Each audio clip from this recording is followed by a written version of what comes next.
Okay, folks, in the comments, I got a lot of questions about advice I would give to my 30-year-old self, or what advice specifically do I give my kids. I have 4 kids. They are 33, almost 31, 29, and 26. 26 in a couple days. So 4 kids, all 26 to 33.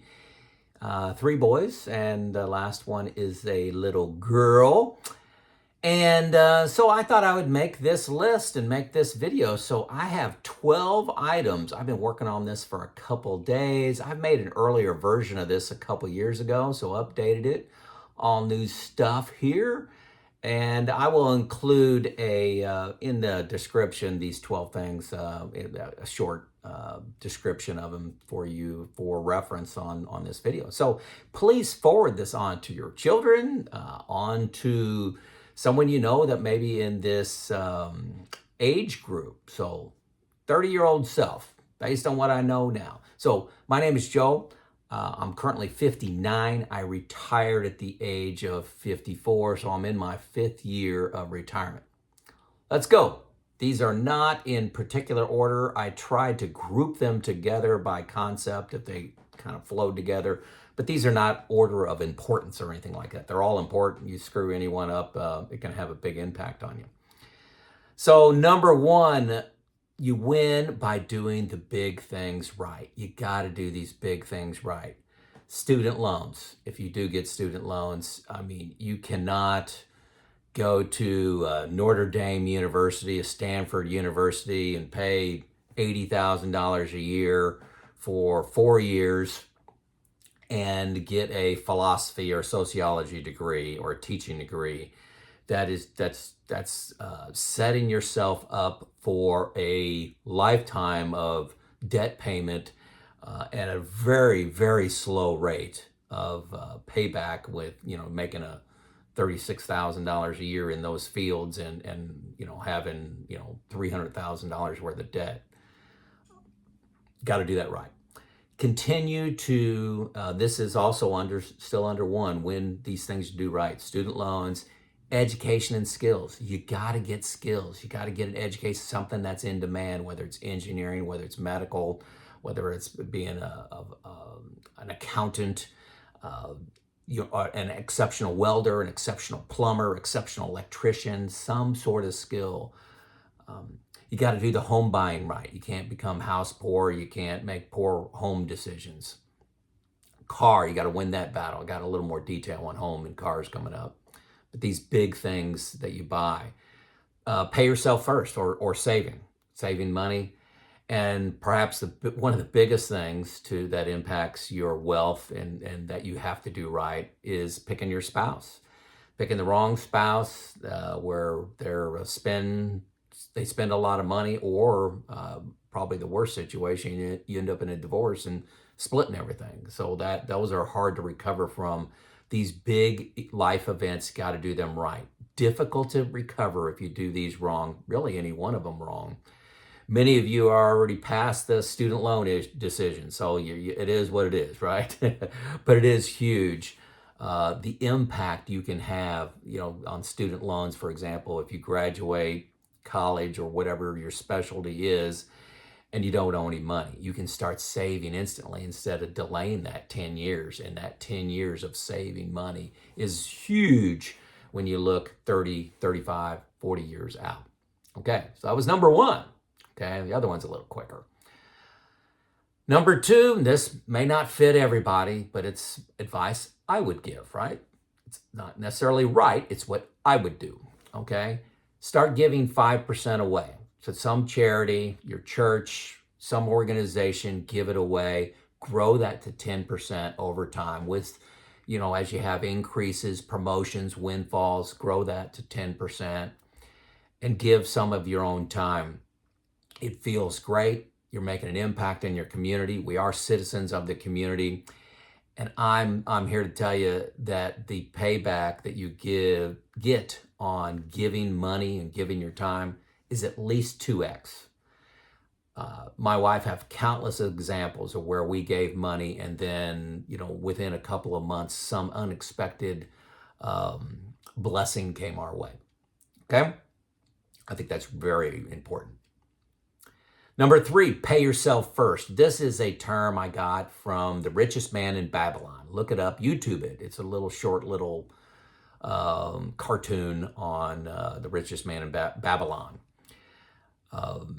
You start saving 10% minimum. If you're, and this is not counting any company match you may get. So if you're 30, you need to be saving at least 10%. You're behind if you're not saving 10%. I would really give this to a 20-year-old, 22-year-old. Start saving 10% plus whatever match you get. Grow that as fast as you can to 20%, okay? By the time you're 35 or 40, you need to be saving 20%. And so with every promotion, say you get a $400 a month promotion, hey, have a lifestyle creep of maybe $200 of that, but $200 automatically gets saved. Automatically gets saved. And that's what I mean by paying yourself first, that 10%. That's automatic. That's taken out. You don't even see that, okay? Promotion, bonus, windfall.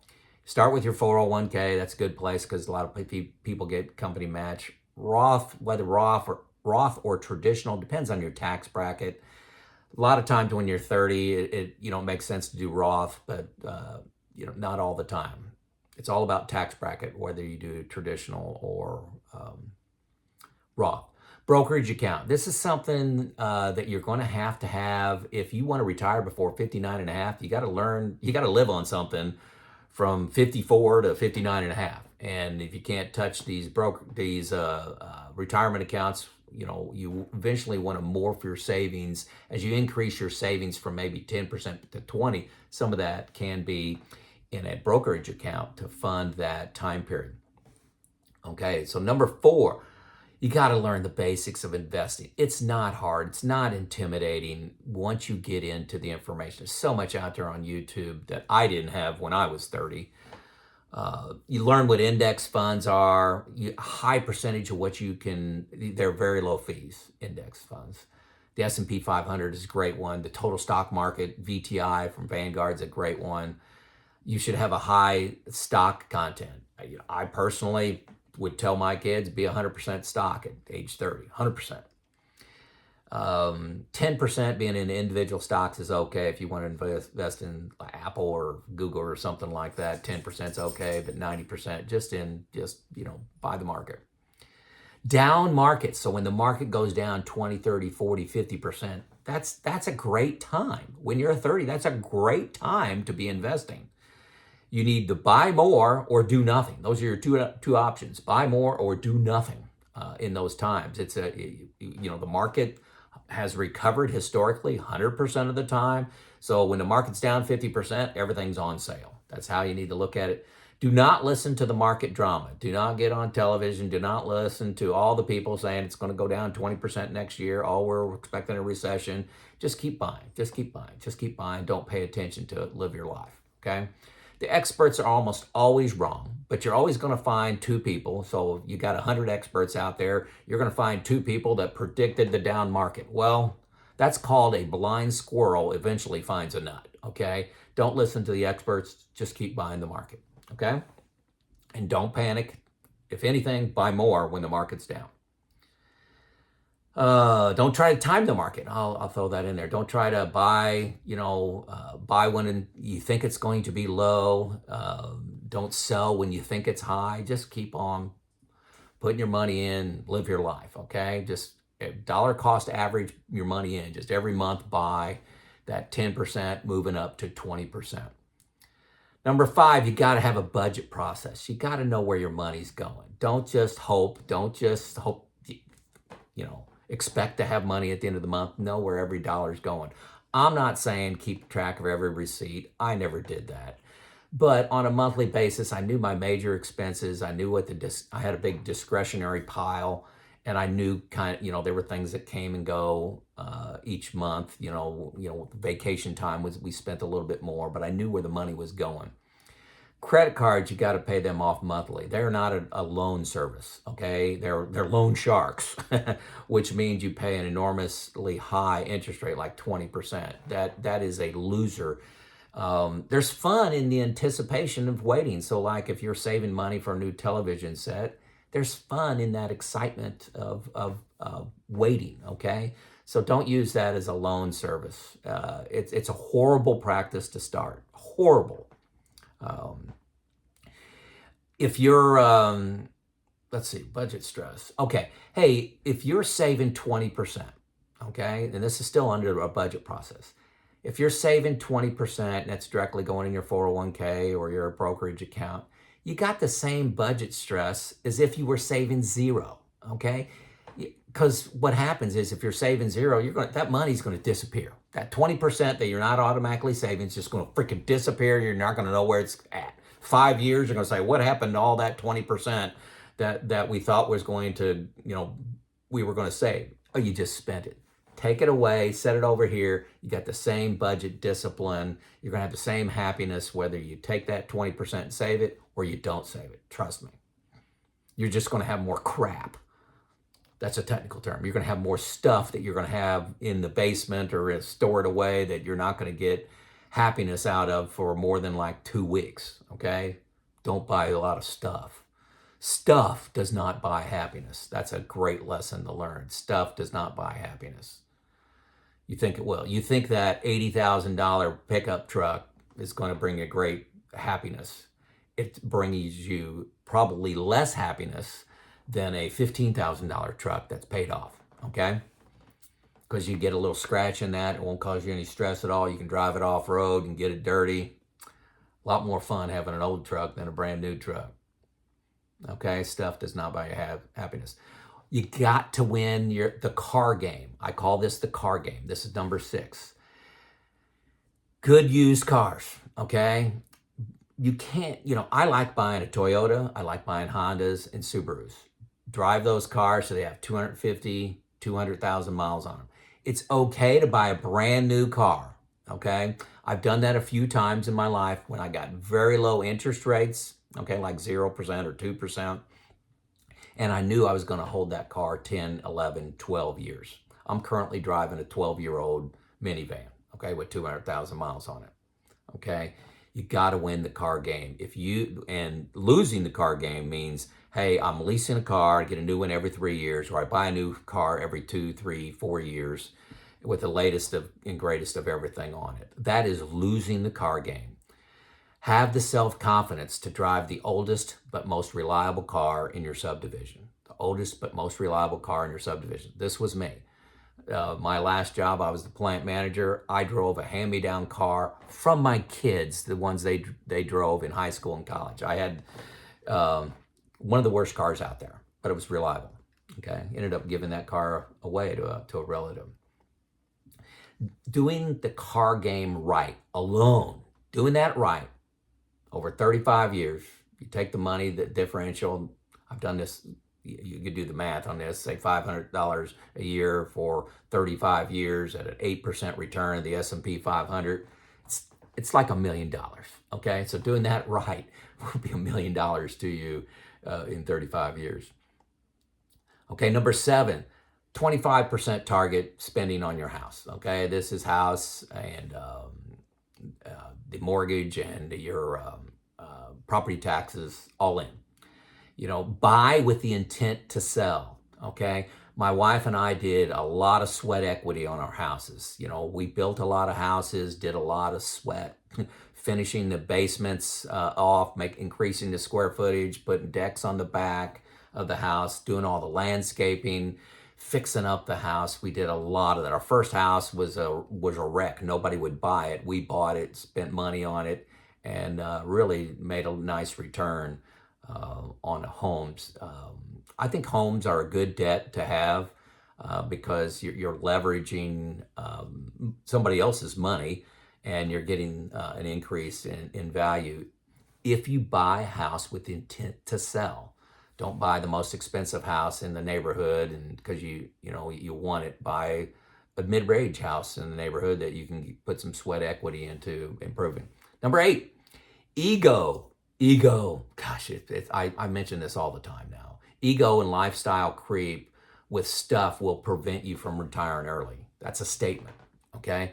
Nobody cares about your stuff. Nobody cares about your car. It's all your ego, okay? They don't think you're great because you have a great car. They may like the car, but they don't think anything about you. Check your ego. I drive a minivan. It takes a special ego for a man to drive a minivan when he doesn't have kids at home, okay? If you want, most of you may not even be thinking about retirement, but I'm telling you, when you're 55, you're going to be thinking about retirement. Your job will get repetitive. It's going to get a little frustrating when you've done things for the fourth or fifth time and somebody thinks there's going to be a different result on the sixth time. It starts to get a little frustrating and a little mundane. You may not want to retire at 55, but it's priceless to have the option. Number 9, live your life. Mentioned this earlier. Enjoy your life. You're young, you're fit. Climb mountains, swim the oceans, okay? Have adventures. Create experiences with your kids if you have a family. They will grow up fast, and the joy of those vacations and time together will last a lifetime. Experiences. Hey, have good experiences. Stuff doesn't bring the memories that experiences will. At 55, I'm not 55 anymore. At 59, your body may not be able to do the things that you planned on doing in retirement. So live your life along the way. Love your 30s, love your 40s, love your 50s, love your 60s, but don't delay all gratification till later. Number 10, if you have kids, give the gift of education. So if you're 30 and you got young kids, think about saving in a 529 account for your children, for their education, whether it's a skilled trade or college. College is cheap. I disagree with people say college has gotten ridiculously expensive. I think it's a bargain.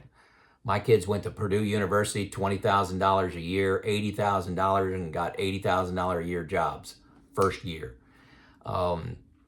Begin talking to your kids about career and money at age 7. I thought 5 was a little early. I started talking to my kids about, decisions you make along the way. Started talking about 401ks and investing at a very early age, like 7, okay? Don't just let them wander around and dream. Guide the dreams, okay?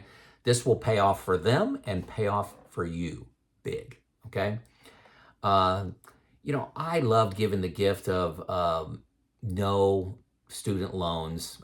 My kids paid about a little less than half of their college, and my wife and I paid the rest of that. And they graduated 22 years old with great jobs. And look at the impact of starting to invest and save. I think they're all saving 20% now, and started that very early. That 20% at age 22.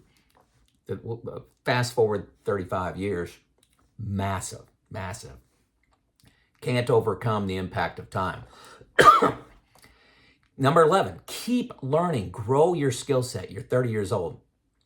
I was 39 when I was introduced to reliability and maintenance best practices. Okay, I was introduced to it. I'm a global expert on that subject. I learned it at 39. I learned lean best practices, lean Toyota production system when I was 32 years old.